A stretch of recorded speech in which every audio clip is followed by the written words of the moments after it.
Welcome to the Mobile Home Park Mastery Podcast, where you will learn how to identify, evaluate, negotiate, perform due diligence on, finance, turn around, and operate mobile home parks.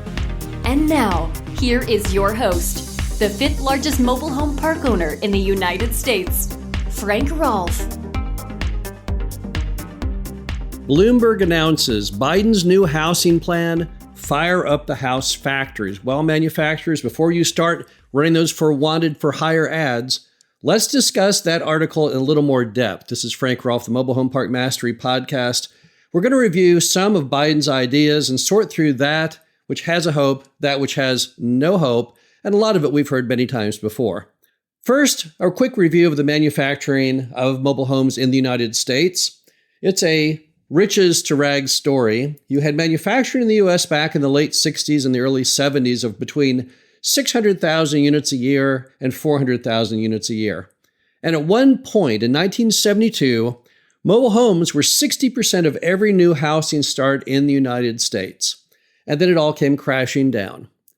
What happened was the no-income doc, zero-down mobile home loan of roughly 1998 led into what was called the Great Chattel Collapse, which reduced production down below 100,000 units, where it's pretty much remained ever since. So we've been sitting here now for about 15 years at a incredibly low production based on all the manufacturing plants out there.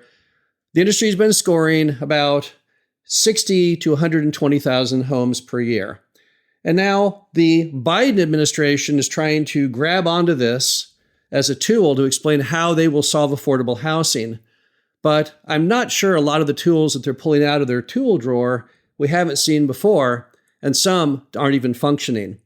The first observation of the Biden administration on how to solve this mobile home / affordability crisis is to lower the cost of the homes by having Fannie Mae and Freddie Mac securitize the loans, thereby bringing forth lower interest rates. And we've all been saying, I think I've been writing articles now for at least 15 years, that it makes no sense that the government does no support whatsoever to the mobile home financing part of the housing industry. Why would you not? Why is the sole focus of Fannie and Freddie to date been on single-family homes and condominiums and a complete absence of any push, any initiative in mobile homes? And yes, if you could lower the rates on mobile home loans, everyone would benefit. The customer would benefit, and mobile home park owners would also benefit. If the rates came down, that makes the customer's burden lower. If the rates came down, there might even be customers who can go down to their local mobile home dealer and buy a home themselves and bring it into the park and save us doing that step. The problem, of course, is the industry has been pushing this initiative seemingly forever. It was on the table throughout the Trump administration. It was on the table throughout the Obama administration. This is hardly a new idea. However, it is something that perhaps through executive action could actually become a reality. And the industry, I guarantee, would welcome that with open arms, the idea that our customers could get the same interest rates on a mobile home loan that they get on a single family. So that one is possible, does not require, I don't believe, any congressional support. So that is a good idea if it was to come into action. We've heard it many, many times, but if finally, after all these years, they're going to do that, well, then that's definitely a good thing. Another item is making it possible to remove that frame, that boat trailer the mobile homes arrive on, so they can be set on the ground like a regular home. Most people do not realize that in the HUD regulations from 1976, which required the HUD seal on the back of every home sold in America, it also required you could never remove the home from the frame. It didn't make a lot of sense at the time because the frame was used for transport, but most things in life, you don't keep the box it came in when it arrives. I don't recall having any regulation where I have to keep the box my TV arrived in stuck to the back of the TV. But that's how it has always been. It's a HUD rule. Now, personally, I think if you relaxed the rule and allowed homes to come off those hideous trailers, it would definitely benefit everyone once again. Because now you can get rid of the stigma against mobile homes, which we all can spot them. There's no stick-built home that has vinyl skirting and a deck sitting 3 feet off the ground.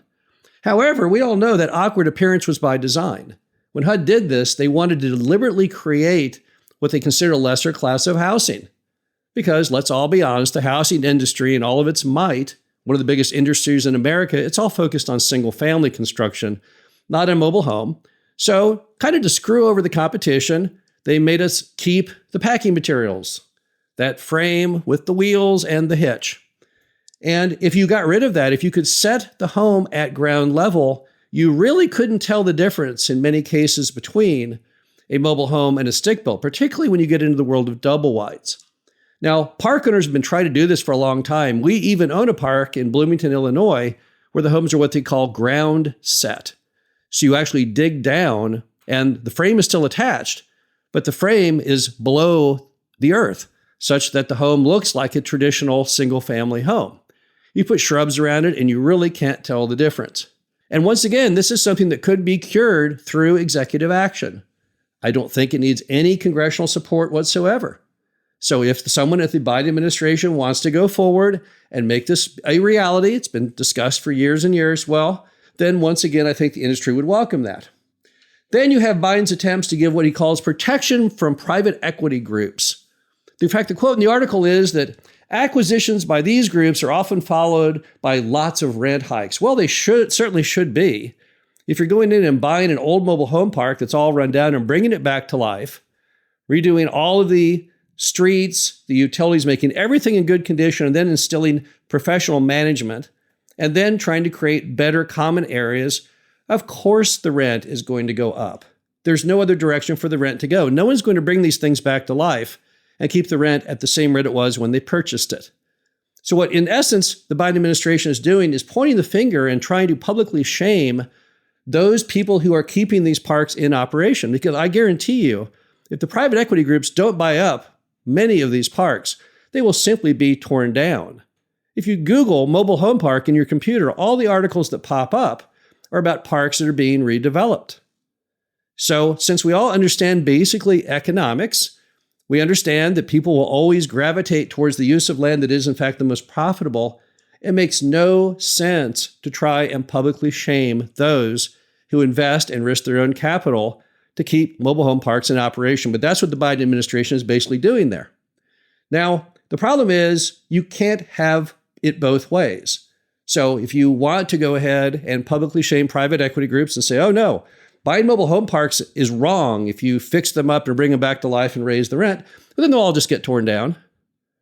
There's a motion picture out right now called, I think it's called A Better Home. Not sure the title. You'll never see it in a theater, that's for sure. It's something that some group paid for. I can't really tell. They don't even want to say who they are because I think they're a little bit ashamed of being sucked into some kind of industry mantra as being traitors to housing. But the problem with the movie is it discusses a park called Denver Meadows, which is located obviously in Denver, hence the name. And this is a property that was a functioning mobile home park that was sold to a developer to be made into something of more use to the city of Denver or wherever it's located in. And that is what you've got if you don't raise rents. What's strange in the article is they try and shame the guy that sold it for selling it at such a gigantic profit. I think he sold it for $17 million. That doesn't save the mobile home parks. If you want people to keep these things alive and bring them back to life, you have to embrace and cheer them on for doing so. You can't attempt to shame them into not doing it, because if you do that, then what's going to happen is they are just not going to do it anymore.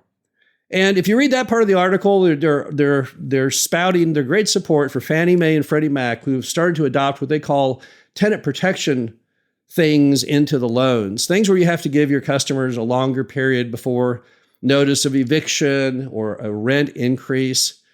These, again, are not really productive. They're things that I think sound good. There's not a lot of impact to them. But this whole notion that private equity groups are evil, that anyone who buys an old mobile home park and brings it back to life is evil, that's simply got to stop. That's not smart on the Biden administration to do that. Also, they talk about relaxing the building codes to allow new mobile home parks to be built. And they opine on the fact that only 25% of U.S. cities had building codes in 1960, whereas today they all do. And as a result, what happens is you can't build mobile home parks anymore. Now we have a problem in even pretending that this initiative has any legs whatsoever. The problem is that cities don't want more mobile home parks. The population of cities do not want more mobile home parks. And you're never going to be able to change that. That is a function of decades of negative stigma against the mobile home park industry, and the simple fact that anyone knows, if you simply look on Zillow, you'll see that homes next to mobile home parks have lower values than identical homes a couple blocks away. You're never going to be able to turn that reality around and convince anyone that adding mobile home parks is a good thing. It's not going to happen. So this concept that you can go in and kind of relax building codes, I don't think it's possible. I know it from action. We've tried many, many times to expand mobile home parks by buying or putting under contract to buy the land next door. But most of the time, we are turned down violently by a town population who does not support this concept whatsoever. So until you can change that narrative, until you can undo years of negative stigma, you are not ever going to be able to change that around. And that will require congressional support. There would have to be laws to make cities allow mobile home parks. And I don't think you have the support to do that. I think it would be a very, very unpopular issue. It also goes on to talk about how the Biden administration wants to push for what they call gentle density. Again, this is never going to happen. You can't force cities to do what cities don't want to do. That's the whole point of America. We do have state rights, and we do allow voters to support their thoughts. We're not supposed to be just one flavor. We're the entire Baskin Robbins. That's what makes us different. That's what's called freedom. That's what gives meaning to our entire society. And you can't, from a federal government level, go to all of these various municipalities, cities, suburbs, and say, well, I know you don't want more mobile home parks, but gosh darn it, please do that. And they talk about trying to get there through perhaps giving a little additional federal money. Here's the problem. The cities where people want to live, they don't need that federal money. That's opportunity zone stuff. That's not what you're going to find in the suburbs and the exurbs that Americans want to live in. So as a result, if you build a mobile home park due to some government attempt to create this notion of what they call gentle density, well, it's just never going to happen. So the bottom line to it all is the Biden administration is going to be done through executive action, which is lowering mobile home cost through securitizing through Fannie and Freddie mobile home loans and making it possible to remove that hideous metal trailer off the homes upon arrival. Those things might happen. And if they think they can get that done, that's great. This notion of publicly shaming private equity groups, that has to go out the window. It does not help in any possible manner. It doesn't help customers. It doesn't help housing. It doesn't help any living human. And this concept where you're going to go ahead and force cities to accept the new construction of mobile home parks, that's a non-starter. It's never going to happen. They haven't allowed new mobile home parks in America in half a century. I don't think you're going to be able to change that, and certainly not with the Biden administration. This is Frank Rolfe, the Mobile Home Park Mastery Podcast. Hope you enjoyed this. Talk to you again soon. Thank you for listening to the Mobile Home Park Mastery Podcast. Be sure to visit us at mhpmastery.com to subscribe to the show, read our show transcriptions, and access all of our great information on mobile home park investing.